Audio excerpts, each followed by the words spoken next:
Hello दोस्तों, आप सभी का स्टडी विद कॉन्सेप्ट चैनल के इस एनसीईआरटी बैच में स्वागत है। और हमने एक पहले क्लास हो चुकी है एनसीईआरटी के बैच की। इसकी हम क्लास 6 की पॉलिटी डिस्कशन कर रहे हैं। 6 की क्वालिटी ज़्यादा टाइम नहीं लेंगे। एक वीडियो हमारा था, उसमें हमने काफ़ी कवर कर लिया। एक चैप्टर था डाइवर्सिटी, उस अध्याय को कंप्लीट किया। उसके कुछ क्वेश्चन थे, वो भी किए। अब आज के इस क्लास में हम सिक्स क्लास की एनसीईआरटी को पूरा करने की कोशिश करेंगे, बहुत कम टाइम में। 50-60 मिनट में इसको कर देंगे। कोई ज्यादा टाइम नहीं लगेगा इसमें। और आपको जो इंपॉर्टेंट चीजें हैं, जो चीजें आपको ध्यान में रखनी है, किताबों से थोड़ा सा आपको क्या सीखना है, नोट्स आपको बनाने की एक्स्ट्रा खास जरूरत पड़ेगी नहीं, क्योंकि सारे नोट्स हम आपको इसमें दे ही देते हैं। मोस्टली चीजें इसमें प्रोवाइड करवा ही रहे हैं, तो उसमें आपको कोई दिक्कत नहीं। इसके बाद जैसे ही क्लास में चीजें खत्म होंगी, तो कुछ पीवाईक्यू के क्वेश्चन, कुछ आपके एनसीईआरटी के पी एमसीक्यू, कुछ आपके इंपॉर्टेंट, अगर कोई मेंस का क्वेश्चन बनता है तो उसको भी आपको इसमें लिखा दिया जाएगा। तो आप उसकी प्रैक्टिस साथ साथ कर सकते हैं। इससे आपकी आंसर राइटिंग की चीजें बन जाएंगी, और साथ ही कुछ क्वेश्चन जो इसमें से एमसीक्यू के रूप में आएंगे वो भी आपके तैयार हो जाएंगे। तो एनसीईआरटी आपके अच्छी तरीके से तैयार होगी। और साथ ही आप सभी जानते हैं कि एनसीईआरटी से आपको हमारे चैनल पे काफी क्वेश्चन शेयर किए जा रहे हैं। तो आप देखो, प्री में, मेंस में, हर जगह आपको एनसीईआरटी यूज है। डायरेक्टली क्वेश्चन आए यूपीएससी में, स्टेट पीसीएस में, हाल ही में जो बीपीएससी लगी उसमें से डायरेक्ट क्वेश्चन है वो एनसीईआरटी से उठ के आए। स्टैटिक पार्ट पूरा एनसीईआरटी से आता है। स्टैटिक पार्ट, करंट तो आपको अलग से पढ़नी पड़ती है, वो एक अलग पॉइंट है, लेकिन स्टैटिक पार्ट है वो एनसीईआरटी से आता है। अब बात आती है कि एनसीईआरटी पढ़ते तो सभी लोग हैं, लेकिन क्या करते हैं कि लोग क्या करते हैं, प्रिंटेड नोट्स लेके रटने लग जाएंगे, वो सारी चीजें, उनसे आप ज्यादा आउटपुट नहीं निकाल पाते। सबसे बड़ी बात है, एक बार कम से कम आप बुक से गो थ्रू हुई, एक बार तो होना है, एक बार तो कम से कम होना है। उससे बहुत सारी चीजें सीखते हैं। क्योंकि एनसीईआरटी से केवल आपको ऐसा नहीं कि केवल इन्फॉर्मेशन सीखनी है। एनसीईआरटी से आपको सबसे महत्वपूर्ण काम है केस स्टडीज आएंगी। एनसीईआरटी से आप आंसर राइटिंग, ऐसे राइटिंग, इन सारी चीजों को प्रेजेंट कैसे करते हैं, इनके बारे में भी एनसीईआरटी से आप सीख सकते हैं। एनसीईआरटी का जो न्यू एनसीईआरटी जिसको हम पढ़ेंगे, इस एनसीईआरटी का जो प्रेजेंटेशन है ना, वो बहुत जबरदस्त है। मैंने बहुत अच्छी तरीके से चीजों को प्रेजेंट करके आपको बताया। मतलब जिस तरीके से आप सोचो कि एक छठी क्लास के स्टूडेंट को ये समझाने की कोशिश करते हैं, तो अगर वो तरीके से हम एग्जाम को कोई क्वेश्चन प्रेजेंट करें अच्छे से, उसी अच्छी तरीके, सिंपल तरीके से, तो उसमें नंबर आने की संभावना ज्यादा रहती है। ठीक है। तो हमारा ये अध्याय है, इसमें सरकार क्या है। तो इसमें बेसिकली हम 3-4 पॉइंट पर डिस्कशन करेंगे कि भाई आखिरकार सरकार क्या होती है, सरकार हमारे जीवन के लिए क्या महत्वपूर्ण होती है, सरकार है वो निर्णय कैसे लेती है। ठीक है ना। और अलग अलग तरह की सरकारें होती हैं, जैसे लोकतांत्रिक सरकार है, राजतांत्रिक सरकार है। इनके बीच में अंतर क्या होता है, टेक्निकल। अब देखो, कोई कैंडिडेट जिसका बेसिक मजबूत है उसको ये चीजें बहुत छोटी लगी हो, लेकिन कुछ कैंडिडेट जिनका बेसिक नहीं है उनके लिए काफी इंपॉर्टेंट हो जाती है। और साथ ही ये शब्दों के चेन है, शब्दों के चेन को आपको बहुत अच्छे से सिखाएगी कि आपको वर्ड चेन कैसे करना है, वर्डों का प्रेजेंटेशन कैसे करना है। तो बिल्कुल, अगर आपने पहले भी पढ़ रखा है तो ऐसा नहीं है कि इसका मतलब व्यर्थ में जाएगी। इसको बस यूज करना आपको आना चाहिए। जैसे सिंपल सा, ये देखो किस तरीके से प्रेजेंटेशन है। आपको ये 3-4 लाइनों में सरकार के मोस्ट मोस्ट इंपॉर्टेंट कार्य और रूप बता दिए, सरकार के महत्वपूर्ण कार्य और रूप है वो बता दिए। तो अब सबसे पहले मैं आपको स्टार्ट करते हैं यहाँ से। एक यहाँ बढ़िया कोट है, इसको देखो। ये कोट है, बहुत इंपॉर्टेंट कोट है। और ये आपको बताता है कि डेमोक्रेसी का एक मतलब क्या होता है। जैसे लोकतंत्र में एक कार्टूनिस्ट का काम है कि वे कार्टून के जरिए अपने अधिकारों का प्रयोग कर आलोचना करें और व्यंग्य करें तथा राजनेताओं की गलतियों को ढूंढने का काम। डेमोक्रेसी, यानी डेमोक्रेसी का, अगर मैं बात करूं लोकतंत्र, लोकतंत्र का मतलब केवल वोट देने तक ही नहीं, वोट देने तक ही नहीं,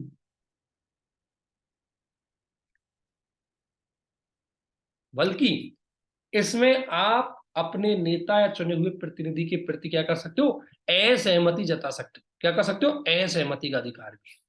इसमें आपको असहमति का अधिकार, सबसे बड़ा इंपॉर्टेंट पार्ट जो डेमोक्रेसी का होता है वो यही है।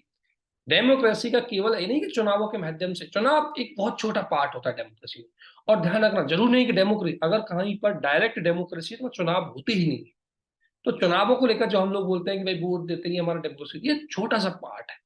डेमोक्रेसी का एक मार्ट, कई मतलब हम समझाएंगे। डेमोक्रेसी का एक मतलब है कि आप जिसको चुनते हो, जिस शासन को आपने चुनाव किया है, उस शासन को जवाबदेही बनाने के लिए उसकी आप आलोचना कर सकते हो, नेताओं की आलोचना कर सकते हो। अगर कोई नेता आपकी बातों को नहीं मान रहा तो उसकी तार्किक आलोचना कर सकते हो। डेमोक्रेसी का सबसे इंपॉर्टेंट पार्ट होता है असहमति का अधिकार। आप किसी भी चीज के प्रति अपने असहमति जता सकते हो, लेकिन असहमति का अधिकार का मतलब देखो, इसको थोड़ा सा, इसका मतलब है तार्किक असहमति।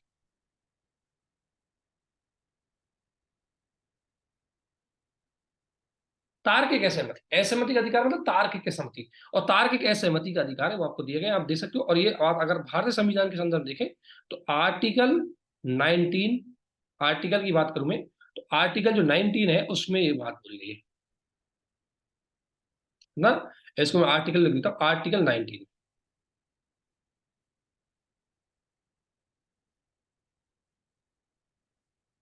आर्टिकल 19 में ये बात बोली गई कि पीडीएफ आपको शेयर कर दी जाएगी, बिल्कुल कुछ इसमें से लिखा नहीं, समझना है कि डेमोक्रेसी का एक पार्ट, अगर आपसे पूछा जाए डेमोक्रेसी का मतलब क्या है, तो डेमोक्रेसी में क्या क्या पार्ट होते हैं। एक पार्ट होता है आप आलोचना भी कर सकते हो, आपको असहमति का अधिकार होता है।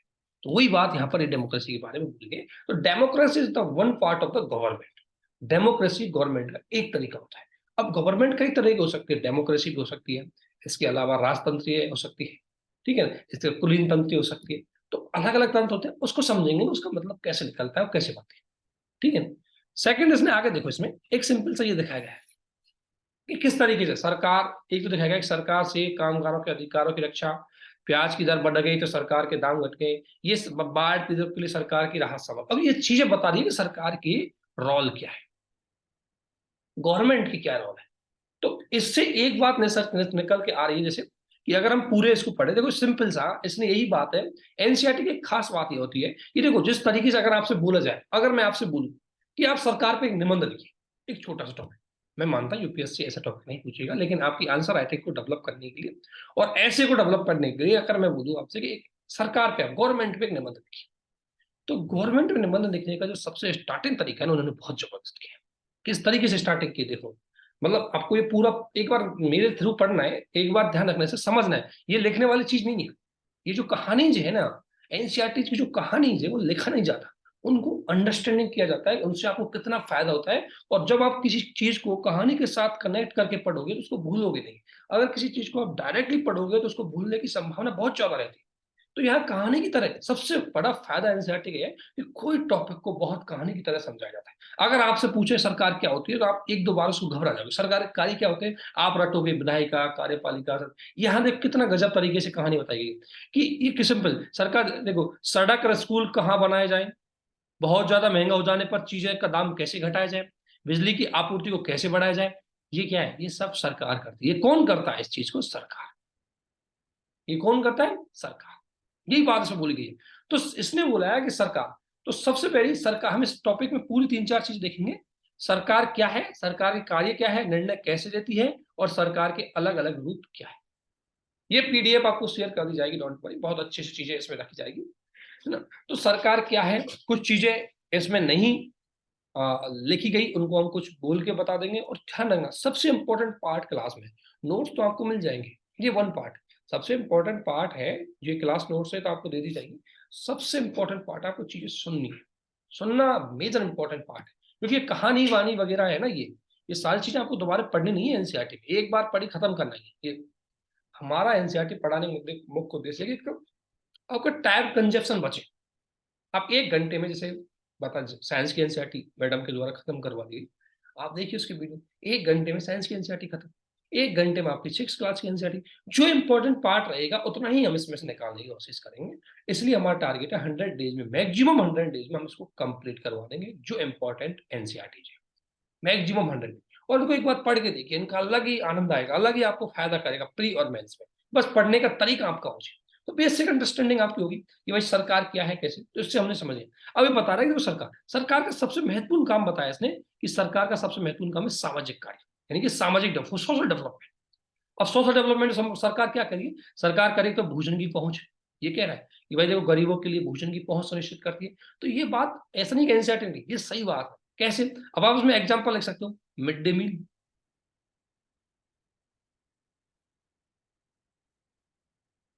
योजना, मिड डे मील योजना, एग्जाम्पल आप आराम से लिख सकते हो।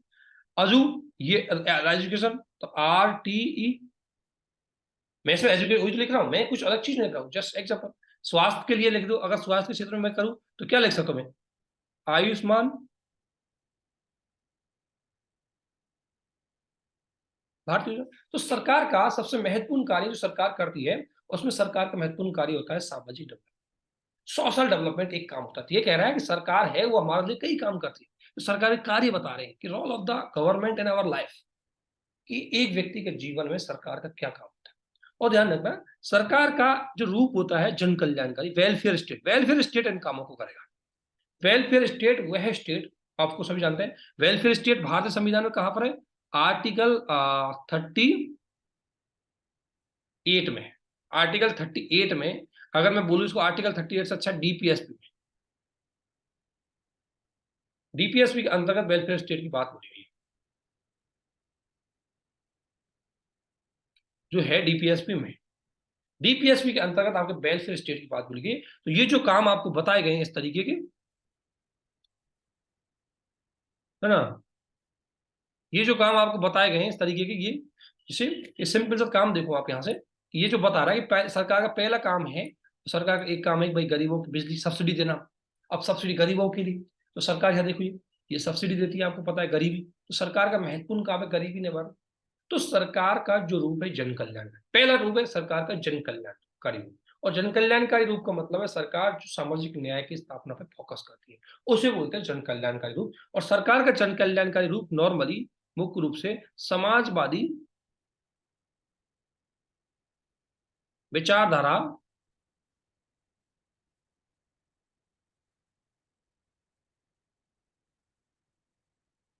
ठीक है, समाजवादी विचारधारा पर आधारित है। और ध्यान रखना ये पीडीएफ आपको वीडियो के थ्रू ही समझ पाएंगे, आप वीडियो देखो तब इसको देखो, इसमें बहुत सारा कंटेंट आपको यूज कर पाओगे। इसी प्रकार अगला कह रहा है, जैसे सरकार, एक उदाहरण देखो, अब इसने क्या कहानी बताई, जैसे सरकार कई कार्य, सरकार के द्वारा देश की सीमाओं की सुरक्षा, ये बिल्कुल काम है, सरकार क्या करती है? सुरक्षा का काम करती है, ये सिंपल सा। अब सुरक्षा, ये क्या 5-6 कीवर्ड होने चाहिए। अब 5-6 कीवर्डों का यूज कैसे करना है? एक हो गया आपका सोशल डेवलपमेंट, एक होता है डेवलपमेंट, सब डेवलपमेंट के लिए। अब आपके पास एग्जाम्पल है, एग्जाम्पल आप सभी के पास बहुत सारी योजनाएं चल रही है, बहुत सारी योजनाएं चल रही है सब। अगर मैं दूं तो राष्ट्रीय national infrastructure pipeline project, NIP project, जिसके अंतर्गत भारत अपनी अवसंरचना को डेवलप करना चाहता है। तो ये महत्वपूर्ण विकास परियोजना, डाक सेवाएं, रेल सेवाएं, इसी प्रकार के विभिन्न प्रकार के प्रोजेक्ट हैं, इनको सरकार लाती है। ताकि सरकार, और इसलिए इनको एक चीज और बोली जाती है, अगर इन सारी चीजों को बोलूं, इन सभी जो सरकार की जो ये सभी सेवाएं होती है ना, ये सभी सेवाएं ये जन कल्याणकारी राज्य के अंतर्गत है, आती है। तो सिंपल सा ध्यान रखना है सरकार के महत्वपूर्ण काम, बाकी चीजों से हमें ज्यादा इसमें कोई काम लेने देने, लेकिन ये जैसे इसमें देखो कहानी की तरह बताया गया, खास बात यह है कि इसमें कहानी की तरह प्रेजेंट किया है। फिर जैसे भूकंप आते हैं तो हमें बचाती है सरकार, यानी कि प्राकृतिक आपदाओं हमारी सुरक्षा करती है सरकार, ठीक है ना।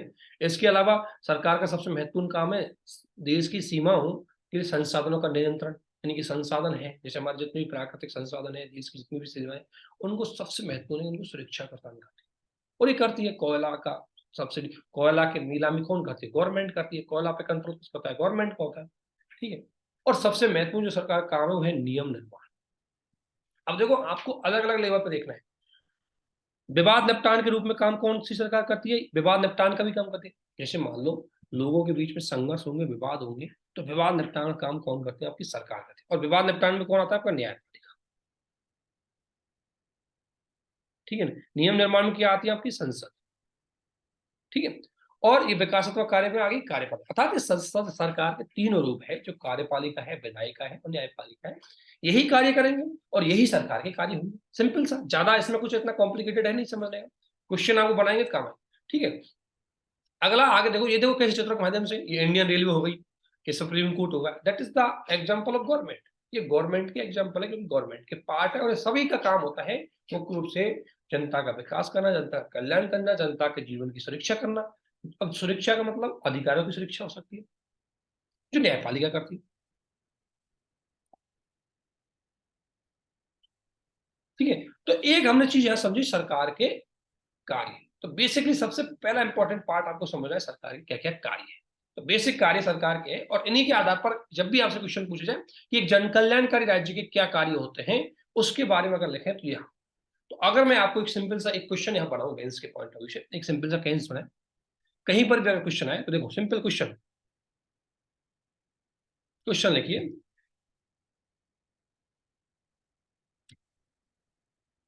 सरकार व्यक्ति के जीवन के प्रत्येक पहलू की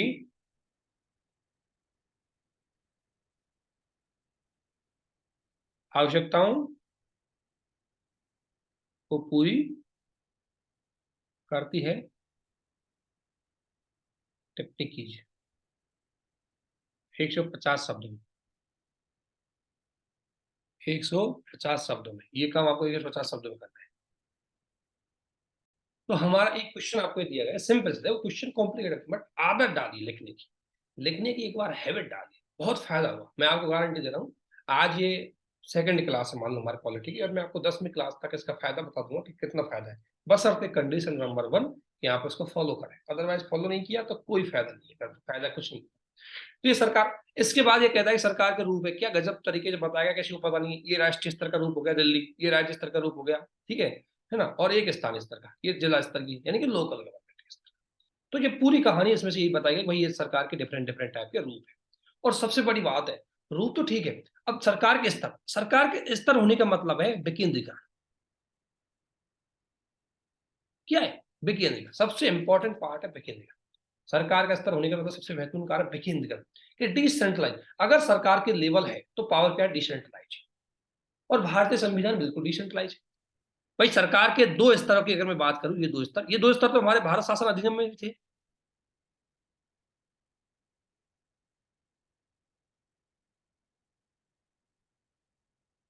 ठीक है ना, 1935 में थे, और इसलिए इनको क्या कहा जाता है? ये संघीय ढांचा।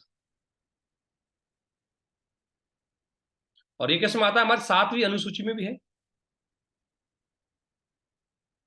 ठीक है, तो ये दो स्तर यानी कि सॉरी, ये दो स्तर थे सरकार के, ये दो स्तर। ठीक है, लेकिन ये तीसरा स्तर जो हमारे स्तर का आया था, ये तीसरा स्तर बेसिकली हमारे मुगल काल के अंतर्गत और राजाओं के अंतर्गत, अंग्रेजों कालों के अंतर्गत था। लेकिन इसको संवैधानिक रूप दिया गया था 73वां और 74वां संविधान संशोधन के द्वारा। 73वां और 74वां संविधान संशोधन के द्वारा। तो 73वें और 74वें संविधान संशोधन के द्वारा इसको संवैधानिक रूप दिया गया। कब? 1993 में। ठीक है, तो 92 में दोनों रखना, दोनों एक्ट आ गए थे, इनका इम्प्लीमेंटेशन हुआ 93 में।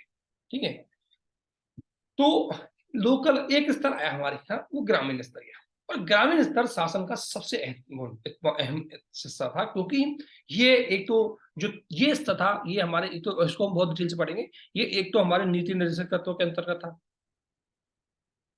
जो हमारे डीपीएसपी जिन्हें हम बोलते हैं शॉर्ट लैंग्वेज में।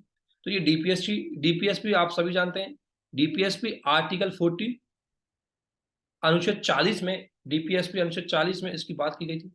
ठीक है ना, वहां पर ये चीजें थी बहुत। तो जो सरकार का स्तर, यानी कि सरकार का जो काम हमने देखा, सरकार द इंस्टीट्यूट, सरकार की अगर मैंने यहाँ स्टार्टिंग में बताया, सरकार क्या है? सरकार एक संस्था है जिसे एक वैधता प्राप्त होती है। अगर सिंपल लिखो आप, मैं एक चीज आपसे स्टार्टिंग में बोल गया, सरकार क्या है? सरकार अगर मैं बोलूं तो गवर्नमेंट, सरकार की मैं बात करूं, सरकार सरकार क्या है? एक संस्था होती है जिसे वैधता प्राप्त होती है। वैधता मतलब उसको ऑथराइजेशन होता है, उसको वैधता मतलब उसको वैधता प्राप्त होती है, वैधता प्राप्त होती है। ठीक है, अब वैधता किस तरीके से प्राप्त होती है किसी सरकार को? वैधता, एक वैधता का तरीका होता है आपका राजतंत्र में, राजतंत्री वैधता, यानी वंशानुगत, वह राजा का लड़का है तो वो राजतंत्र शासन होता है। एक वैधता होती है आपकी लोकतंत्र में, तो वो कैसे करते हैं? वोटों के माध्यम से, चुनाव पार्टी के चुनाव। तो सरकार एक वैधता संस्था है जो वैधता का रूप है, जिसे वैधता प्राप्त होती है, और इसलिए, और वैधता प्राप्त, अब इसके अलग अलग स्तर होते हैं। स्तरों में हमने देखा कि एक स्तर आपने देखा सिंपल सा, भाई संघीय स्तर, राज्य स्तर तो हो गया, इनको ऑलरेडी हम आगे डिस्कशन भी करेंगे, आगे एनसीईआरटी में आते हैं। सबसे इंपॉर्टेंट बात लोकल गवर्नमेंट, लोकल गवर्नमेंट है जिसे हमें, लोकल गवर्नमेंट ऐसे नहीं, लोकल गवर्नमेंट तो सभा और समिति, जो वैदिक कालीन सभा समिति थी तब से चलती है, आप उसको ऐसा नहीं है, लेकिन इसको संवैधानिक दर्जा 93 में दिया गया था, 73वां 74वां संविधान संशोधन के अंतर। और ये बात हमारे नीति निर्देशक तत्वों के अंतर्गत आती है, और यही बात गांधी जी हमेशा लोकल गवर्नमेंट की बात करते हैं। और गांधी जी की गवर्नमेंट कैसी थी, गांधी जी का जो लोकल गवर्नमेंट है, यानी गांधी जी कैसे डेमोक्रेसी चाह रहे थे, गांधी जी का डेमोक्रेसी था कि भाई पब्लिक है वो ग्राम सभा को चुनेगी, ग्राम सभा के जो प्रतिनिधि है वो राज्य स्तर के प्रतिनिधियों को चुनेंगे, और राज्य स्तर के प्रतिनिधि है वो संघीय स्तर के प्रतिनिधियों को चुनेंगे। जैसे मान लो सिंपल सा कि भाई ग्राम सभा के सदस्य वो मान लो सरपंच को चुनेंगे, सरपंच सारी उस पंचायत के सरपंच है वो प्रधान को चुनेंगे, मतलब जो पंचायत समिति होती है उसको, और सारी पंचायत समिति के लोग है वो जिला पार्षदों को चुनेंगे, सारे जिला पार्षदों के लोग है वो विधायकों को चुनेंगे, मतलब इस तरीके, मतलब वो, इसलिए ये गांधी जी का मतलब है कि नीचे से ऊपर पावर ट्रांसफर होनी चाहिए, लेकिन वर्तमान में होती ऊपर से नीचे। कोई भी नीति आती है पहले ऊपर आती है, फिर उससे नीचे आती है, फिर उससे नीचे आती है। जैसे केंद्र सरकार मिड डे मील योजना लेके आई, राज्यों ने उसको लागू किया और ग्रामीण स्तर ने उसको लाभार्थियों तक पहुंचाया। तो अभी क्या है, सेंटर ऊपर से नीचे हुई है, लेकिन गांधी जी का मानना था कि पावर नीचे से ऊपर फ्लो होनी चाहिए। ठीक है, तो ये सरकार के बेसिक स्तर है जो हम सभी आगे देखते हैं। अब एक चीज और देखो, इसमें चित्रों के माध्यम से आपको चीजें दिखा दी भाई ये सरकार कितने रूप है ना, और इसीलिए सरकार को अलग अलग स्तर पर अलग अलग कार्य करते हैं। जैसे हरियाणा सरकार के सारे किसानों को मुफ्त बिजली देने का काम है। अब हरियाणा सरकार के मुफ्त बिजली, लोकल गवर्नमेंट के पास ही पावर नहीं होती, बिजली का पावर किस, बिजली का विषय है वो किसके पास आता है, राज्यों के पास। तो ये काम कौन करेगा, राज्य करेंगे। इसी प्रकार पश्चिम बंगाल की सरकार द्वारा सारे स्कूलों को, अब ऑब्वियसली जो स्कूल है, शिक्षा है, वो राज्यों के अंतर्गत आती है। स्कूली शिक्षा आप जानते हैं कि शिक्षा है समवर्ती सूची का पार्ट है जो राज्यों के अंतर्गत भी आता है, राज्य। ये हम आगे बढ़ेंगे क्योंकि ये जो विभाजन है इनमें स्तर के अंतर्गत विभाजन, ये कौन से कार्य करेंगे इनका विभाजन हमने किया गया, इनको विभाजित किया गया है कौन से स्तर पर कौन कौन से कार्य। जैसे अगर 1,000 रुपए का नया नोट शुरू किया, देखो उसने एग्जाम्पल से समझाया, आपको याद नहीं कर, देखो एक तो मैं, अब देखो एनसीईआरटी की खास बात है, वो आपसे याद नहीं करवाती, वो आपको तरीका बता दे। 1,000 रुपए का नोट है, अब आपसे ये टिक लगवा देंगे, ये बताइए ये किसका काम है। तो आप सभी जानते हैं नोट जारी करने का अधिकार किसके पास है, नोट तो एक ही होता है देश में, तो राष्ट्रीय स्तर पर हो गया। बिजली है वो राज्य स्तर पर हो गई, स्कूल है वो राज्य स्तर पर हो गई। तो ऐसी चीजों से थोड़ा सा आप विषयों को समझ जाते हैं। अगर आपसे पूछे सिंपल सा कि भाई जम्मू और भुवनेश्वर के बीच नई रेल सेवाएं शुरू की जा रही है, तो ये निर्णय कौन लेगा, ये स्थानीय स्तर पर लेगा या राष्ट्रीय स्तर पर, कौन लेगा, राष्ट्रीय स्तर पर सरकार है इसका निर्णय लेगी। क्योंकि ये रेल जो विभाग है वो केंद्र सरकार का विभाग है और संघ सरकार का विभाग इसका विभाग। ठीक है, तो एक चीज सबसे महत्वपूर्ण होगी, तो ये आपको इस तरीके से सिखाई जाती है, इसमें इसको भूलेंगे नहीं। आप एक बार पढ़ लेंगे, एक गांव के एक सार्वजनिक कुएं के स्थान को चुनने का अधिकार, अब गांव में कुएं चुनने का अधिकार किसके पास होता है, वो लोकल गवर्नमेंट के पास होता है। ग्राम सभा चयन करते हैं मुझे कहां पर कुआं खुदवाना है कहां पर नहीं। अब आता है सरकार एवं कानून, यानी सबसे बड़ी बात है, अब समाज है, सिस्टम है, व्यवस्था है, अब उसको चलाने के लिए कॉमन नियम होना चाहिए ताकि किसी के साथ कोई भेदभाव नहीं हो, इसलिए हमेशा कानून बनाया जाता है। सरकार का एक काम है, सरकार का एक महत्वपूर्ण काम आप सभी जानते हो वो क्या है, कानून। तो इसमें सरकार का सबसे महत्वपूर्ण है कानून, यानी सरकार कानून बनाती है, और कानून सभी के लिए क्या होता है, बाध्यकारी होता है। यानी कानून की सबसे बड़ी बात है बाध्यकारी होता है, और बाध्यकारी क्यों होता है आप सभी जानते हैं, क्योंकि इसको वैधता प्राप्त होती है, सरकार को वैधता प्राप्त होती है। जैसे हमने संसद के सदस्यों को चुना, वो हमने उनको वैधता दी, तो संसद द्वारा बनाया गया हर कानून हमारे लिए बाध्यकारी होगा, क्योंकि हमने उसको सहमति दे दी थी पहले, हमने उस पर एग्रीमेंट कर दिया था एक तरह से वोटों के माध्यम से। इसी प्रकार विधायिका के द्वारा हमने क्या एग्रीमेंट कर दिया वोटों के माध्यम से। तो इसलिए सरकार का सबसे जो इंपॉर्टेंट काम है कि भाई कानून व्यवस्था बनाए रखो, और उसका उल्लंघन करने पर देखो, जैसे आपको एक सिंपल से एक एग्जांपल दिया इसने इसमें कि भाई अगर आप एक कानून है, आप गाड़ी चला रहे हो और ट्रैफिक का उल्लंघन करते हो, ट्रैफिक नियमों का, तो आपको पनिशमेंट मिलेगी, ध्यान रखना। और बाध्यकारी क्यों, क्योंकि उल्लंघन करने पर आपको दंड दिया जाएगा, इसलिए बाध्यकारी। लेकिन सबसे बड़ी खास बात, एक टर्म मैंने बोला है सीमित सरकार। सरकार के बहुत सारे रूप है जिनको हम डिस्कशन करेंगे, लेकिन सरकार का जो डेमोक्रेटिक रूप है वो सबसे इसलिए भिन्न है क्योंकि वहां पर सरकार सीमित होती है, और ये काम इसे ही बोलते हैं संविधानवाद। क्या बोलते हैं, संविधानवाद। और संविधानवाद का मतलब होता है लिमिटेड गवर्नमेंट। लिमिटेड गवर्नमेंट का मतलब है कि सरकार केवल कानून नहीं बनाती, बल्कि ये सारे कानून हैं, ये सरकार पर भी लागू होते हैं। ये सारे कानून हैं, ये सरकार पे भी लागू होते हैं। अर्थात कुछ सरकार भी अपने हिसाब से चीजों का क्या नहीं कर सकती, सरकार अपने हिसाब से चीजों को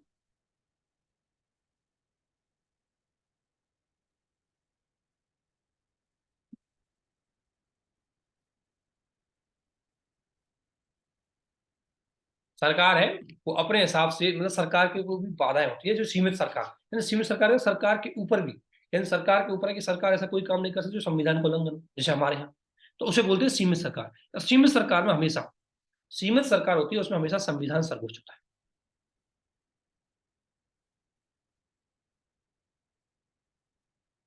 और एक चीज और, हर लोकतांत्रिक सरकार सीमित सरकार नहीं होती दोस्तों। हर लोकतांत्रिक सरकार सीमित सरकार नहीं होती। हर लोकतांत्रिक सरकार संविधान, जहां वहां पर हमेशा संविधान सर्वोच्च नहीं होता। जैसे सिंपल, चाइना में अगर मैं बात करूं तो चाइना में लोकतंत्र मानता है चाइना, लेकिन वो रियल लोकतंत्र नहीं है, क्योंकि वो संविधान को सुप्रिय नहीं रखता। जब मन किया सी जिनपिंग को परमानेंट राष्ट्रपति बना दिया, जब मन किया पुतिन परमानेंट राष्ट्रपति बन गए, 2036 तक राष्ट्रपति बन गए। तो कहने का मतलब है कि सीमित सरकार वह सरकार होगी जहां पर संविधान सर्वोच्च होगा। जैसे भारत में संविधान सर्वोच्च है, मोदी जी चाह करके भी दोबारा प्रधानमंत्री, परमानेंट प्रधानमंत्री नहीं बन सकते, क्योंकि डेमोक्रेटिक पार्ट भारत में न्यायपालिका ने उसको बेसिक स्ट्रक्चर का पार्ट घोषित किया हुआ है, आधारभूत ढांचे का पार्ट घोषित किया हुआ है। तो ऐसी स्थिति में आधारभूत ढांचा यानी कि जिसमें संशोधन नहीं किया जा सके, केशवानंद भारती केस में आया था 1973 में। तो ठीक है, मैं फिर आपसे रिमाइंड करवा रहा हूं दोस्तों, नोट्स आपको मैं दे दूंगा। सबसे बड़ी बात, जो बोलूं उसको जरूर सुनना है, वहां से क्वेश्चन बहुत क्लिक होंगे। अब हर चीज आपको लिख के नहीं बताई जाती, हर चीज आपको आपको समझाई जाती, बताई जाती है। तो देखो, लिमिटेड गवर्नमेंट, लिमिटेड गवर्नमेंट का मतलब है संविधान सुप्रियर हो, और डेमोक्रेसी में ही संविधान सुप्रियर होगा। ठीक है ना, डेमोक्रेसी में ही संविधान है सुप्रियर होगा। तो भारत का अब लोकतंत्र का, और हर लोकतंत्र में जरूर नहीं, एक लाइन लिख लो, हर लोकतंत्र,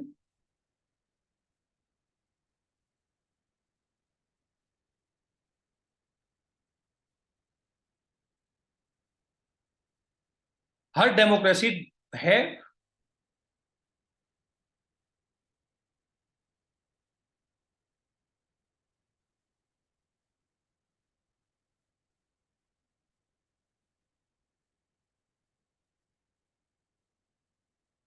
हर डेमोक्रेसी है वो लोकतंत्र संविधानवाद नहीं होती। संविधानवाद का मतलब दूसरा रूप होता है सीमित सरकार।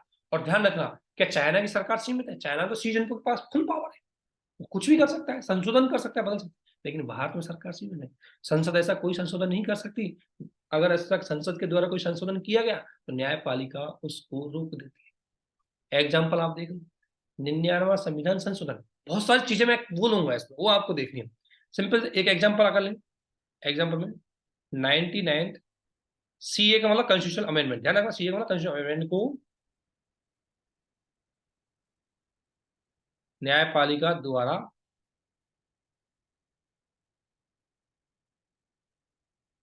असंवैधानिक कर दिया। असंवैधानिक मतलब उसको रिजेक्ट कर दिया, आपको पता है। अब संसद ने कानून बनाया, राष्ट्रपति ने साइन किए, वो लागू भी हो गया, लेकिन न्यायपालिका ने उसको रिजेक्ट कर दिया। और जहां न्यायपालिका संविधान के अनुसार कार्य करने के लिए स्वतंत्र है, वहां लोकतंत्र में संविधानवाद है। इसलिए हर डेमोक्रेसी सीमित सरकार नहीं होती। ठीक है ना, तो सरकार का मतलब ये नहीं कि सरकार खुद ही कानून, सरकार के ऊपर भी नियम लागू होते हैं, और हमारे यहाँ सरकार के ऊपर कौन से नियम लागू होते हैं? संविधान के नियम।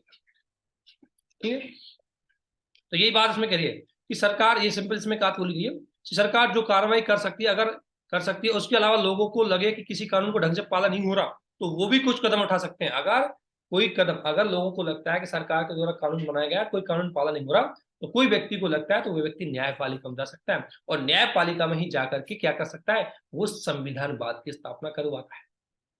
इसी जाना। अब अगला पॉइंट आता है सरकार के इस प्रकार। सबसे बड़ी बात सरकार के प्रकार। तो सरकार के प्रकारों की अगर मैं बात करूं, तो सरकार के प्रकार क्या है? सरकार के प्रकार डिपेंड करते हैं उसकी शक्ति के स्रोत के रूप में, उसको पावर कहां से मिली है। उस पावर का मतलब उसको वैधता कहां मिली। मैं एक शब्द अच्छा बोलूं उसकी जगह, इसका मतलब होता है उसको वैधता, कि उसको ऑथोराइजेशन कहां से मिली है। तो ऑथोराइजेशन जिस स्रोत से मिलती है वही सरकार का एक रूप होता है। जैसे जनता से, अगर ऑथोराइजेशन जनता से मिलती है तो वो लोकतंत्र होता है, उसे बोलता है डेमोक्रेट। सिंपल सा, इसमें अगर हम देखें इसमें अगर मैं बात करूं तो लोकतंत्र में, तो लोकतंत्र में लोग ही सरकार की शक्ति के स्रोत होते हैं। अब लोकतंत्र में लोग सरकार की शक्ति स्रोत होते हैं। अब लोग दो तरीके से कर सकते हैं लोकतंत्र में, या तो वो खुद अपनी शक्ति का प्रयोग करें या अपनी शक्ति को किसी दूसरे को दे। दो तरीका हो सकता है लोकतंत्र में, या तो खुद अपनी शक्ति का प्रयोग करें, यानी कि खुद शासन में भागीदार हो, यानी कि नियम खुद बनाए, उनको लागू खुद करें और खुद के ऊपर ही लागू करें। तो इसे बोलते हैं प्रत्यक्ष डेमोक्रेसी। और प्रत्यक्ष डेमोक्रेसी का अगर आप उदाहरण दे सको तो वर्तमान में स्विस में है, क्योंकि छोटा है, जहां पर छोटा राज्य है वहां पर लोग एक जगह इकट्ठा होते हैं और निर्णय लेते हैं। लेकिन भारत जैसे 140 करोड़ की जनसंख्या वाले राज्य में आप सोचो, 140 करोड़ की जनसंख्या में अब सभी व्यक्ति एक जगह इकट्ठा हो ही नहीं सकते, और सब व्यक्ति इकट्ठा नहीं हो सकते, डिसीजन एक साथ नहीं ले सकते। इसलिए सब व्यक्ति यानी कि 140 करोड़ व्यक्ति खुद भाग लेने से अच्छा है कि वो खुद अपने प्रतिनिधियों के माध्यम से भाग लेते। तो 140 करोड़ भारतीय जनता के व्यक्ति है, वो 543 कैंडिडेट चुन के भेजते हैं अपनी ओर से, अर्थात अपनी शक्ति वो हस्तांतरित करते हैं किसको, अपने प्रतिनिधियों को। कैसे, डेमोक्रेसी में चुनाव के माध्यम से। तो इसलिए लोकतंत्र का एक तरीका होगा प्रत्यक्ष, जैसे यूनानी लोकतंत्र था।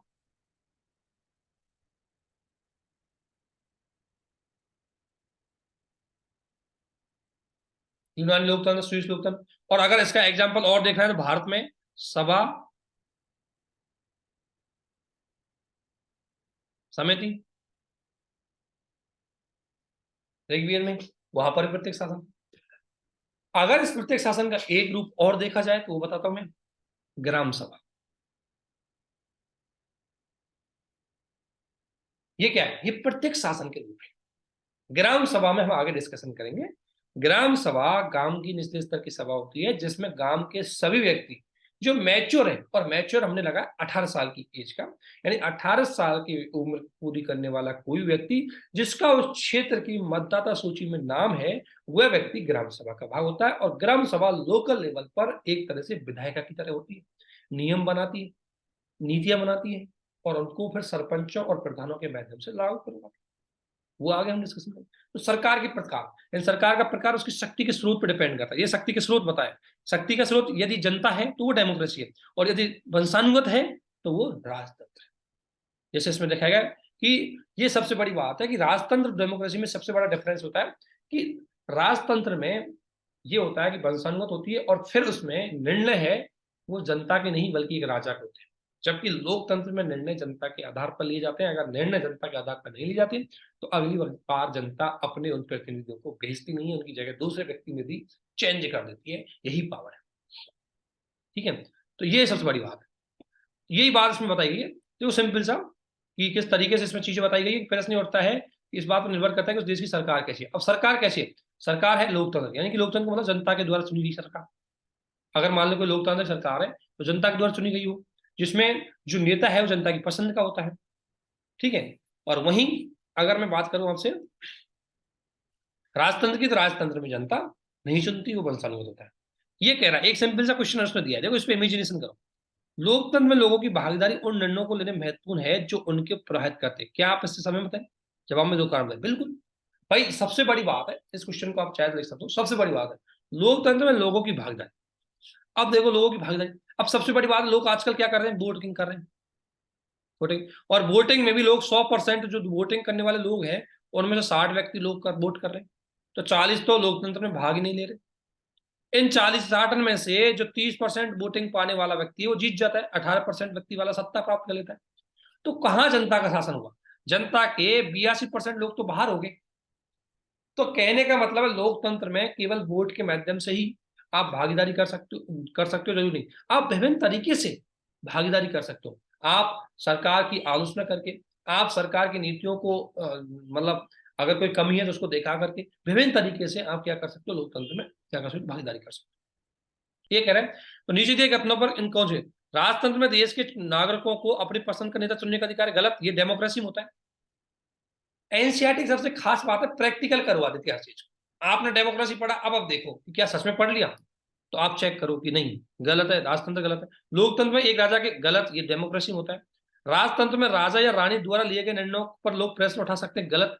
लोकतंत्र में लिए गए निर्णयों पर प्रश्न उठा सकते हैं, और राजतंत्र में उठा दिया तो गर्दन अलग कर देगा राजा।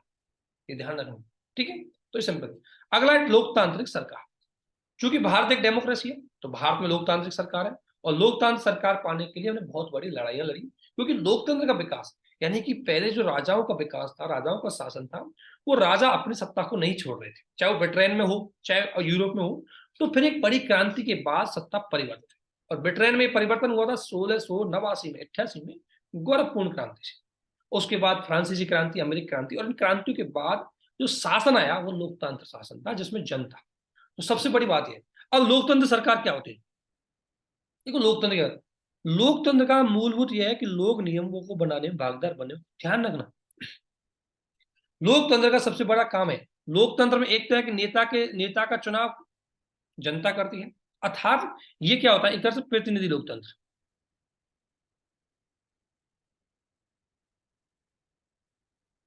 क्योंकि लोकतंत्र का एक रूपक जनता खुद है, लेकिन इतने बड़े देश में खुद पॉसिबल नहीं है, इसलिए वो अपने प्रतिनिधियों को भेजती है, जैसे अपनी संसद में, जैसे अपने विधायक। तो लोकतंत्र, ये सिंपल से मैंने बताया गया, लोकतंत्र सरकार। लोकतंत्र सरकार में एक होती है प्रत्यक्ष सरकार, एक होती है आपकी प्रतिनिधित्व सरकार। प्रतिनिधित्व का मतलब है कि इसको बोल सकते हैं अप्रत्यक्ष, अप्रत्यक्ष लोकतंत्र, इसको बोलते हैं इनडायरेक्ट डेमोक्रेसी। इनडायरेक्ट डेमोक्रेसी का मतलब है जनता खुद प्रत्यक्ष रूप से भागीदार ना होकर के अपने प्रतिनिधियों के माध्यम से चुनाव में भागीदारी होती है, ठीक है।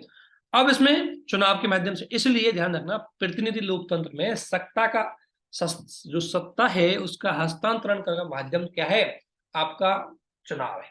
इसलिए जब भी आप चुनाव वाले, आपको इलेक्शन कमीशन पे अगर क्वेश्चन लिखना हो, ईसीआई पे लिखना हो, चुनाव सुधार पे लिखना हो,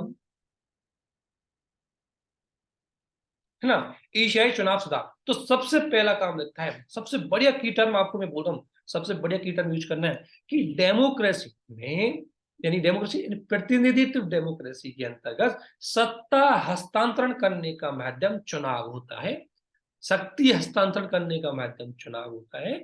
इसलिए स्वतंत्र एवं निष्पक्ष चुनाव प्रतिनिधि लोकतंत्र की आवश्यक शर्त है, आवश्यक शर्त है प्रतिनिधि लोकतंत्र। तो ये की टर्म डालोगे तो इंट्रोडक्शन जबरदस्त हो जाएगा, और ये सारी चीजें सीखी जाती है एनसीईआरटी से।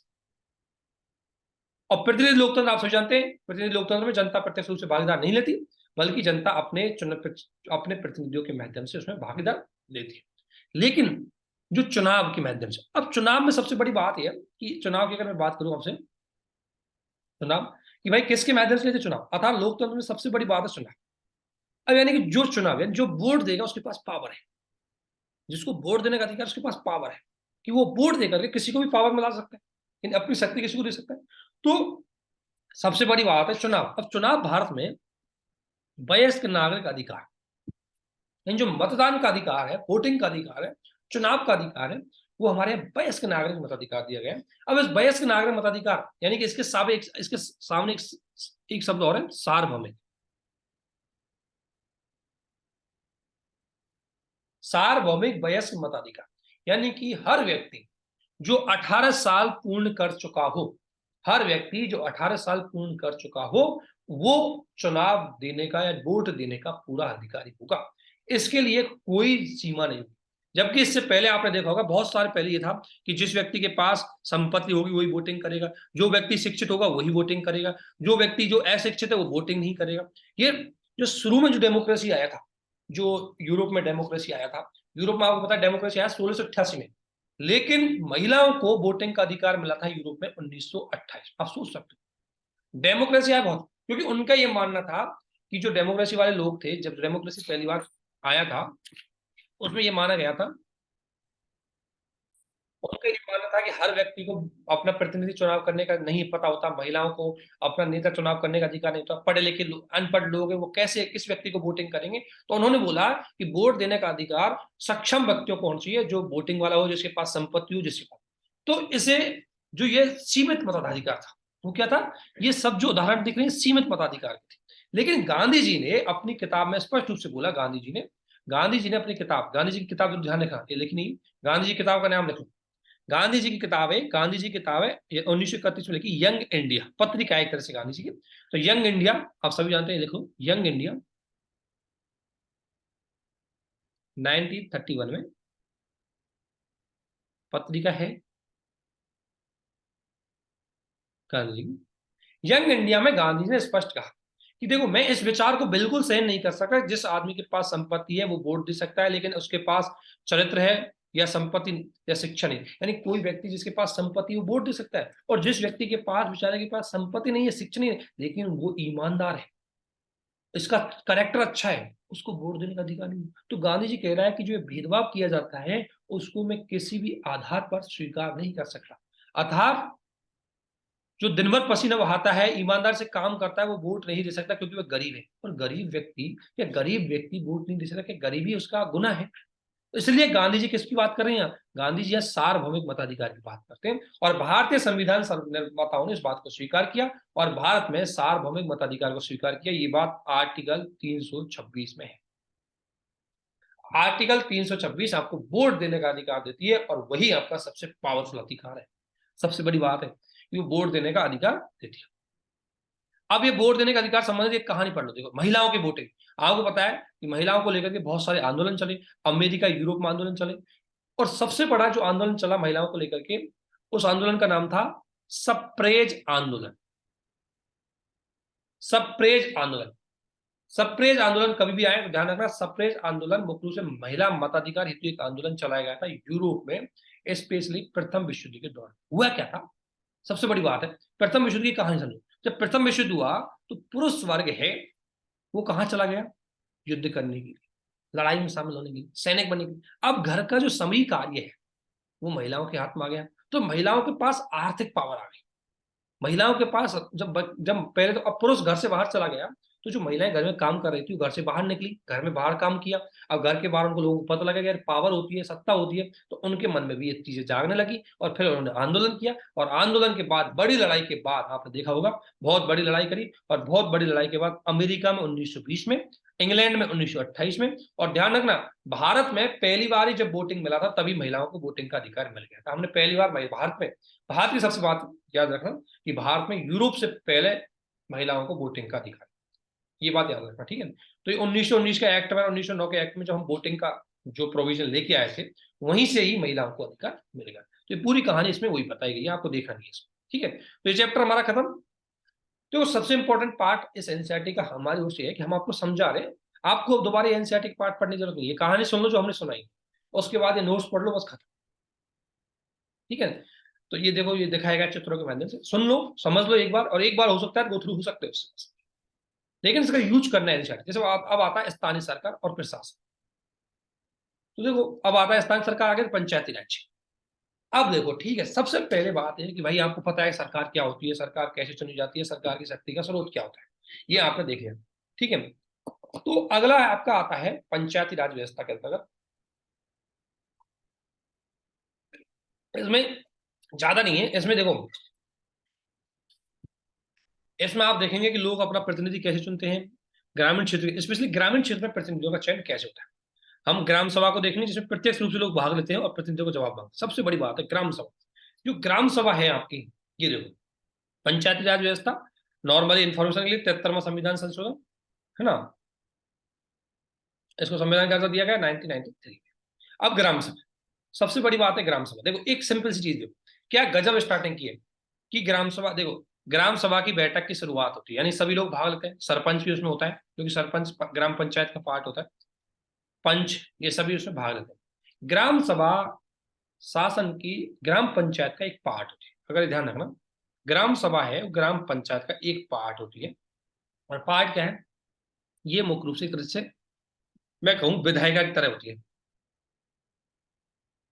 छोटी विधायिका बोल सकते हैं इसको। ग्राम पंचायत एक कार्यपालिका की तरह होती है, और ग्राम न्यायालय है ये विधायक, वो न्यायपालिका। तो स्थानीय स्तर पर भी शक्ति पृथक्करण तरीके से है। जो ग्राम सभा होती है वो सबसे इंपॉर्टेंट पार्ट होती है, क्योंकि ये लोकतंत्र की सबसे आधारभूत सीढ़ी होती है, और प्रत्यक्ष लोकतंत्र होती है। क्या होती है? प्रत्यक्ष लोकतंत्र। ये क्या होती है? प्रत्यक्ष ग्राम सभा। ग्राम सभा के बारे में अगर मैं देखूं तो ऐसा लिखा भी है ऊपर मैंने, ग्राम सभा, ग्राम सभा का सबसे बड़ी बात ये कह रहा है, देखो ग्राम सभा, ग्राम सभा का मतलब क्या है? सबसे पहले ग्राम सभा का मतलब है कि सभी वयस्कों की सभा, प्रत्यक्ष लोकतंत्र होता है इसमें, और 18 वर्ष या उससे अधिक, ध्यान रखना एक लाइन पढ़ना, 18 वर्ष या उससे अधिक जिसको वोट देने का अधिकार है, भाई उसका नाम मतदाता सूची में, ध्यान रखना, मतदाता सूची में नाम होगा वही व्यक्ति जा सकता है। अगर आप हो और आपका मतदाता सूची में नाम नहीं है तो आप नहीं जा सकते।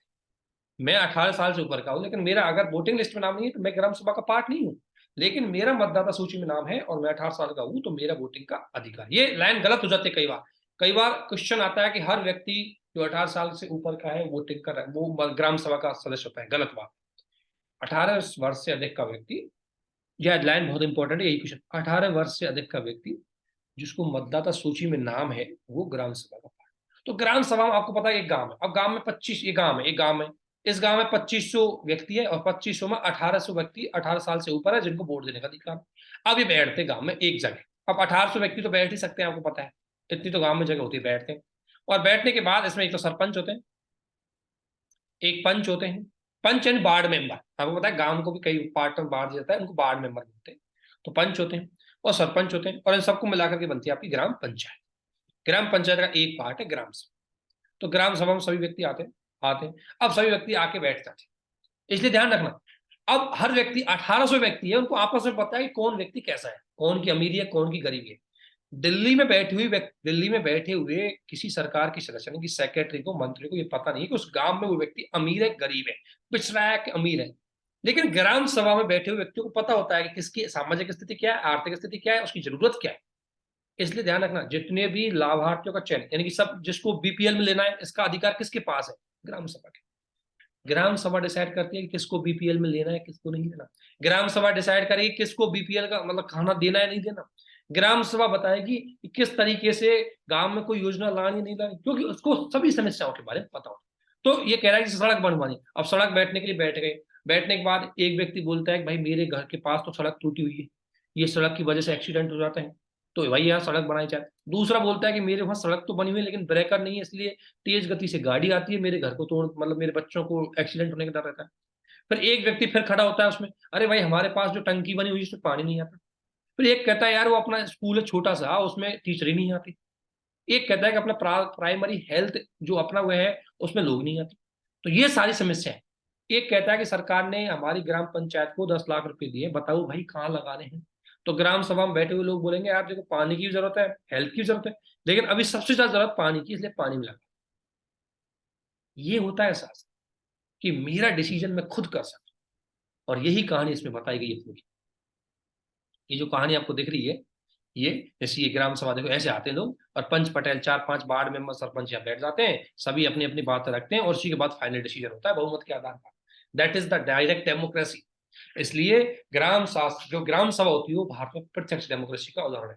कई बार लोग गलत करते हैं इस क्वेश्चन को कि भारत में डेमोक्रेसी प्रत्यक्ष डेमोक्रेसी नहीं है। गलत बात है, भारत में प्रत्यक्ष डेमोक्रेसी है लेकिन वो ग्राम सभा के स्तर पर। ध्यान रखना ये बात, ठीक है। और ग्राम सभा के बारे में बताई दिया मैंने, ये कोई चीज है नहीं। अब इसमें देखो ये इसकी खास बात है, बहुत कहानी के माध्यम से देखो क्या कहना है। ग्राम सभा की बैठक शुरुआत है, सरपंच और पंच ने सड़क की मरम्मत पर होने वाले खर्च के बारे में चर्चा की। इसके बाद पानी की चर्चा हुई। इसके बाद एक आदमी बोलने लगा भाई मेरे पास तो पानी की कमी बढ़ गई है, हैंडपंप में पानी बहुत नीचे चला गया है, बहुत दिक्कत आ रही है, औरतों को बहुत दूर दूर जाना पड़ता है, मतलब एक स्टार्ट होता है। फिर इसी बीच में एक व्यक्ति आता है कि भाई ग्राम सभा में चर्चा का अगला मुद्दा गरीबी रेखा, कि गरीबी रेखा में कौन व्यक्ति नीचे आएगा।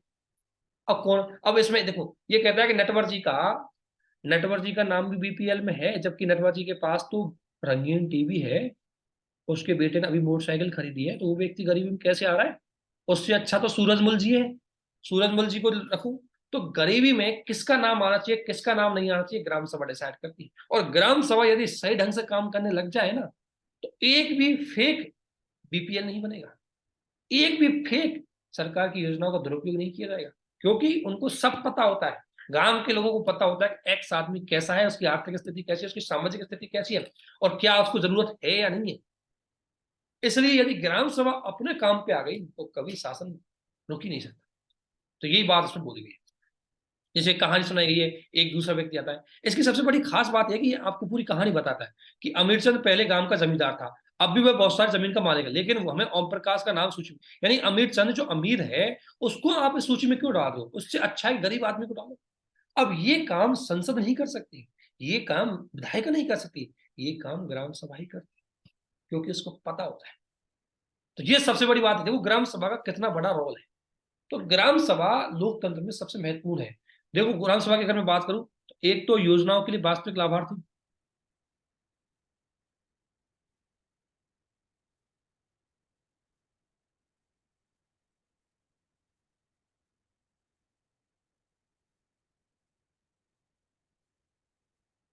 ये ग्राम सभा करती है, हम नहीं कर सकते, ठीक है।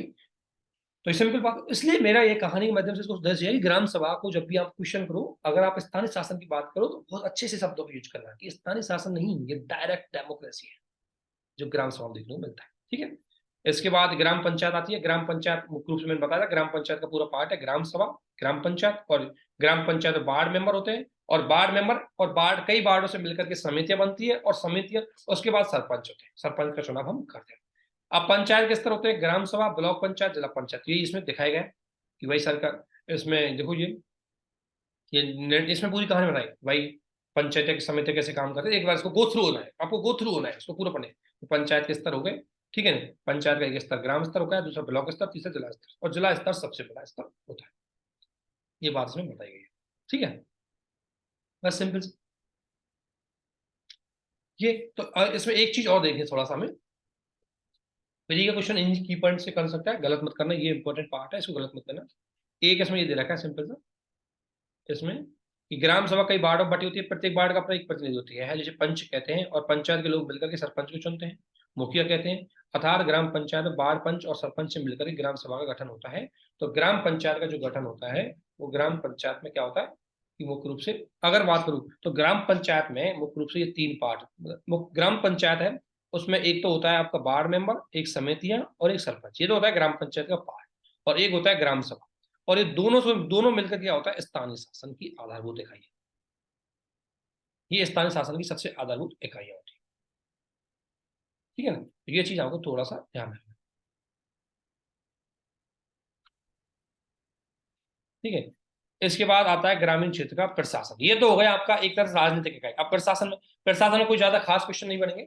प्रशासन में आपका आता है, जैसे इसमें देखो, इसकी एक सबसे बड़ी खास बात है, एनसीईआरटी कैसे स्टार्ट करती है, गांव में एक झगड़ा स्टार्ट होता है, झगड़ा जमीन पे होता है, तो झगड़ा स्टार्ट हुआ, पुलिस शामिल हो गई, झगड़ा जमीन पे है, तो इसमें आपको पता है पटवारी शामिल हो गया, और उसके विरुद्ध में फिर शिकायत करी, तो इसमें फिर कलेक्टर शामिल हो गया।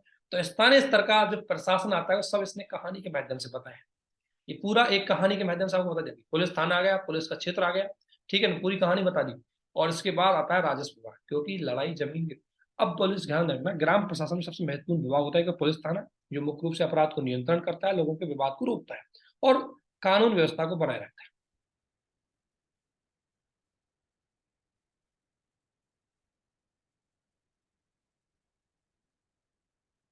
ठीक है। सिंपल सी चीज इसमें दी गई है।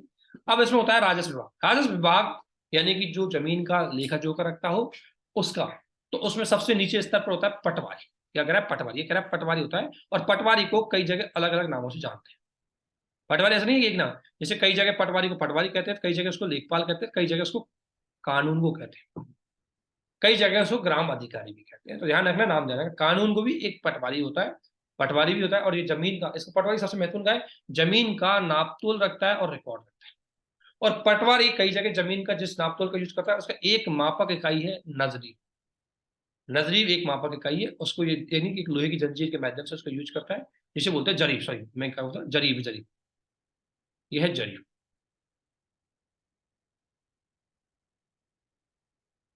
ठीक है ना। अच्छा जरीब, ये नजरीब गलत लिखा ना गया, ये है जरीब। तो जरीब भूमि इकाई की एक इकाई है, जो भूमि को मापन कर सकते हैं, इसको लेकर कंफ्यूज मत होना, प्री क्वेश्चन है आंसर है, ठीक है।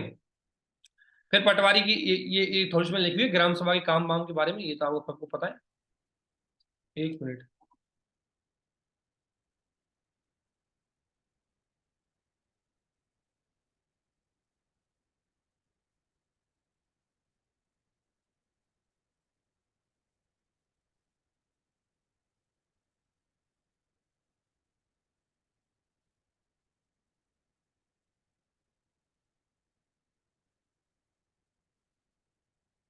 ठीक है, इस पीडीएफ को सही करके भेजेंगे, ठीक है, तो ये हो गया।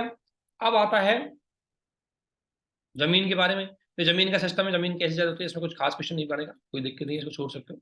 इस तरीके से जमीन की चीजें रखी जाती है, रिकॉर्ड रखा जाता है। अब एक नया कानून आया, हिंदू मैरिज एक्ट आया, नया कानून, इसको ध्यान रखना, 2005 में एक कानून आया, ठीक है। थोड़ा सा मैं इसको और समझाता हूँ। राजस्व विभाग सबसे नीचे स्तर का अधिकारी, राजस्व विभाग में पटवारी होता है, उसके बाद तहसीलदार होता है, उसके बाद जिलाधिकारी होता है। पटवारी के अगर कोई मुद्दा होता है तो उसका निपटान है, आप अपील कर सकते हो कहाँ पर, जमीन से संबंधित विवादों का जो समाधान करता है, रिकॉर्ड रखता है कौन, पटवारी, समाधान करता है कौन, तहसीलदार। और तहसीलदार के मुकदमे अगर आपसे नहीं पड़ती पार तो आप डीएम के पास जा सकते हो, डिस्ट्रिक्ट कलेक्टर के पास जा सकते हो। ठीक है, ये हो गया आपका, है ना। इसके बाद पंचायत के काम, बेसिकली आपको मैंने बता दिया, बेसिक बेसिक पंचायत के काम ये है, ये पंचायत के काम है, इनको आप एक बार देख सकते हो। सिंपल से आय के स्रोत है, ये थोड़ा सा देख सकते हो, इसके अलावा कोई इसमें पॉइंट है नहीं। एक सबसे इंपॉर्टेंट पॉइंट है, ये हिंदू अधिनियम आया था 2000 का, और 2000 के इस अधिनियम के अंतर्गत अगर मैं बात करूं तो एक अधिकार दिया गया था महिलाओं को, और ये अधिकार इतना इंपॉर्टेंट अधिकार था, अगर मैं बात करूं, ये बहुत इंपॉर्टेंट कानून था। जब भी महिला सशक्तिकरण का आपको लिखना हो तो इसको जरूर पढ़ें, है ना। इस अधिकार में ये अच्छा, वो मेरे गलत आया, ये जो अधिकार था, इस अधिकार में अगर मैं बात करूं तो 2005 में एक एक्ट आया जिसमें बोला कि पिता के बाद जमीन पर बेटियों का बराबर अधिकार, that is very important point. और यहाँ ये आता है आर्टिकल 14 भी आता है इसमें, ध्यान देना। इसमें महिला सशक्तिकरण, महिला सशक्तिकरण की सबसे बेस्ट केस स्टडी है कि हिंदुओं में महिलाओं को बराबर अधिकार दिया, और सबसे बड़ा अधिकार दिया उनको संपत्ति कि ये संपत्ति भी आपकी ही है। और यही अधिकार है जो महिलाओं को सशक्त बनाता है, आत्मनिर्भरता आती है। और यही बात इसमें की गई है, ये बता रहा है कि इससे महिलाओं को मदद मिलती है, जमीन में मिलती है, महिला पिता की मृत्यु के बाद जमीन बेटों, पहले ये था कि बेटों में बढ़ जाती है, महिलाएं उसको ले सकती है, कई महिलाएं इच्छा से छोड़ देती है, ले लेती है, लेकिन एक तरह से उसके पास अधिकार तो होता है। इससे क्या है कि वो बेचारी शादीशुदा महिला के पास जमीन के पास, उसका पति मर जाता है तो भी उसके अपने परिवार की सदस्य भी उसके पास जमीन होती है, तो महिला सशक्तिकरण की बहुत खास अच्छी बात। ये सिंपल एक सर्वेक्षण दिया गया है कि किस प्रकार की सेवाएं ग्रामीण क्षेत्रों में दी जाती है, वो सिंपल है। ठीक है, एक चार्ट बनाया गया है, चार्ट पूछा गया आपसे कि जैसे राशन की दुकान है ना, और उसके बाद ये दुकान खुली हुई है, 3 लोगों के पास कई काम आते थे, ये मतलब बताया गया कि किस तरीके से गाँव में लोगों के पास रोजगार की व्यवस्था होती है। अगला है नगर प्रशासन। ठीक इसी प्रकार से नगर प्रशासन होता है, कोई ज्यादा इसमें डिटेल नहीं दी गई है। नगर प्रशासन सिंपल है, जैसे ग्राम प्रशासन होता है वैसे ही एक तो पार्षद होते हैं इसमें, उसके बाद समितियां होती है, और उसके बाद महापौर या मेयर होते हैं। पार्षद को बोलते हैं हम बाढ़, उसकी बाढ़ से चुने जाते हैं। जैसे ग्राम ग्राम पंचायत में अगर बात करूँ, जैसे ग्राम पंचायत से कंपेयर करें हम, तो ग्राम पंचायत में ग्राम सभा होगी, बाढ़ हो गई, सरपंच हो गई, और बाढ़ के प्रधान को क्या बोलते हैं, पंच। इसी प्रकार यहाँ बाढ़ और प्रधान को बोलते हैं पार्षद। ठीक है ना। तो एनसीईआरटी की इस किताब में आपको देखने को मिलेगा कि भाई किस तरीके से ये, कुछ नहीं, इसमें सिंपल बात है, चीजें देखो, चीन चेंज कर दी, या पार्क बना दिया, ग्रामीण क्षेत्रों में सड़क थी, या पार्क बना दिया, या पार्क के बाद ये सड़क बना दिया, या कचरे का डेरा बना दिया। तो ये बात बताना चाहता है कि जो नगरीय शासन है उसका काम क्या होता है। तो नगरीय शासन का ये सबसे महत्वपूर्ण काम, ये 2-4 चीजें इसमें बताई गई है। बाकी इसमें ज्यादा चीजें है नहीं, घुमाया है आपको बस। थोड़ा सा आप इसको एक बार गो थ्रू के कहानी दे सकते हो कि कैसे वो घर पे जाती है माला, एक एक कहानी बताती है माला नाम की, कि इस बाग बगीचे का निर्माण की कार्य कौन करेगा, इनकी सफाई कौन करेगा, सड़क का निर्माण कौन करेगा, पानी की व्यवस्था कौन करेगा, अगर कोई मलेरिया फैल गया तो इसकी सफाई कौन करेगा, सारी चीजें यहाँ पर बताई गई। ठीक है, तो वो इसको आपको स्टोरी के हिसाब से मिल जाएगी, इसमें कोई खास चीज नहीं। ठीक है, इसमें इसके बाद नगर प्रधान का कैसा है, एक होता है वार्ड जिसका पार्षद होता है, और कई वार्डों से मिलकर के बनती है समितियां, और एक होता है महापौर। महापौर की बात अगर करें तो कई जगह प्रत्यक्ष चुना जाता है, कई जगह अप्रत्यक्ष चुना जाता है। इसका चुनाव का अधिकार है, इसका चुनाव का अधिकार राज्यों के पास है। इसका चुनाव प्रक्रिया का अधिकार, कि चुनाव प्रक्रिया कैसे होगी।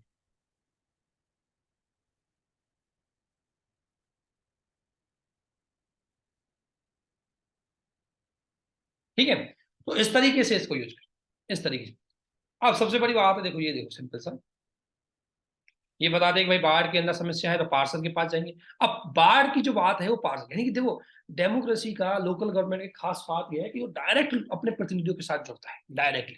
इसमें कोई बाहर की चीजों से इन्वॉल्वमेंट नहीं होना चाहिए, डायरेक्ट अपने प्रतिनिधि सुनता है। अगर कोई समस्या आती है तो डायरेक्टली उसके व्यक्ति के पास जाता है, भाई मेरे घर में पानी नहीं आ रहा, मेरे घर में लाइट नहीं आ रही, हमारे यहाँ स्वास्थ्य की व्यवस्था नहीं है। अब कोई बेचारा विधायक के पास तो नहीं जा पाएगा, कोई सांसद के पास तो नहीं जा पाएगा, यहाँ जाएगा और डायरेक्टली उससे मांगेगा।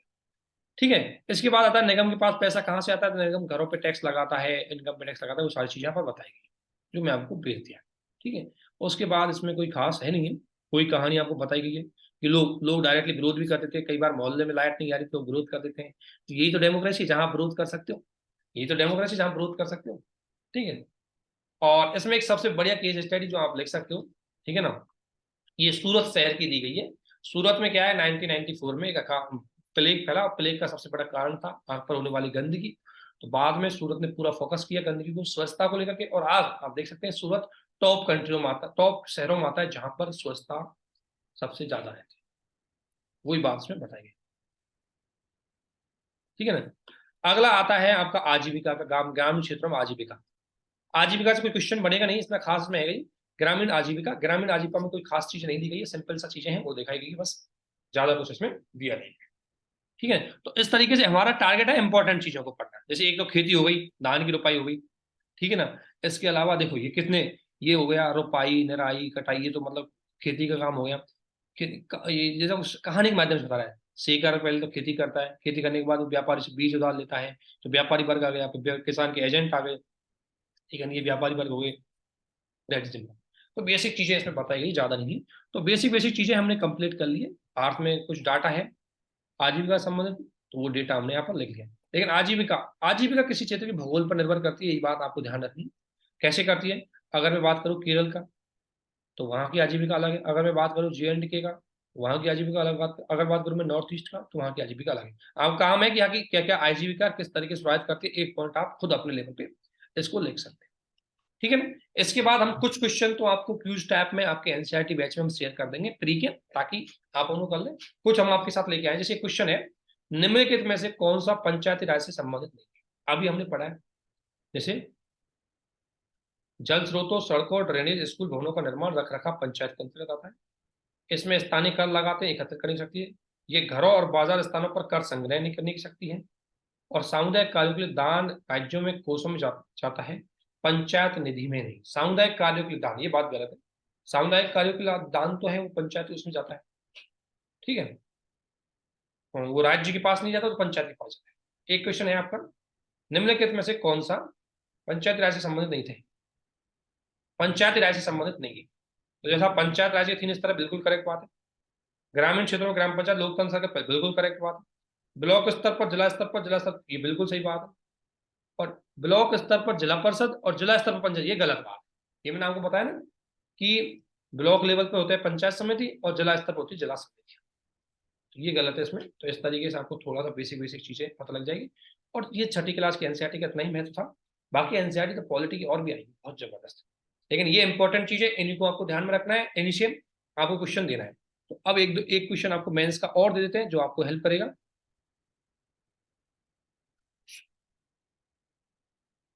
देखो क्वेश्चन और लिख सकते हो आप इसको,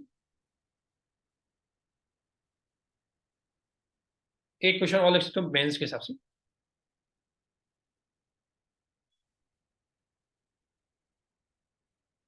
ग्राम सभा आधारभूत लोकतंत्र का गठन करती है।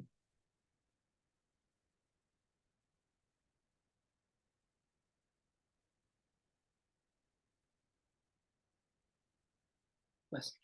अब ये क्वेश्चन जो आपको दिए गए दोस्तों लिखिए, इनसे आपकी आदत डलेगी, प्रेजेंटेशन डलेगा, सुधरेगा, चीजें सुधरेगी। इसे छठी की एनसीईआरटी से बहुत सारी चीजें आएंगी आपको, तो वो सारी चीजें आपको यहाँ से लिखनी है। और इसके अलावा अगर मैं बात बोलूँ, आप एक काम और कर सकते हो थोड़ा सा, अगर आपको दिया जाए थोड़ा सा काम और कर सकते हो आप लोग, कि थोड़ा सा काम और देता हूँ मैं आपको। इनके पीछे जो क्वेश्चन है, ये क्वेश्चन है, एक बार थोड़ा सा करने की कोशिश कीजिए। जो पीछे वाले क्वेश्चन है उनका एक एक क्वेश्चन लिखने की कोशिश कीजिए, इससे आपकी आंसर राइटिंग इंप्रूवमेंट।